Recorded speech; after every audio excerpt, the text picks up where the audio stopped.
Morning guys, in front of me is BLACKVIEW Active 8 Pro, and let me show you how to add photo to contact on this tablet. So at first, open your phone together. Now go to Contacts and choose the one that you want to personalize. Now select Edit, which is this pen icon in the right upper corner, and mark Add Picture.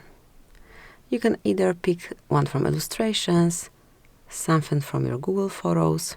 Let me just wait, let's load it. So as you can see, one from default Illustrations, something from your Google Photos, one from device photos, or you can open camera and grab photo straight away. Let me choose this picture, then you can rotate it if you want. Mark choose and then save. So that's it. Thank you for watching. Please subscribe our channel and leave the thumbs up.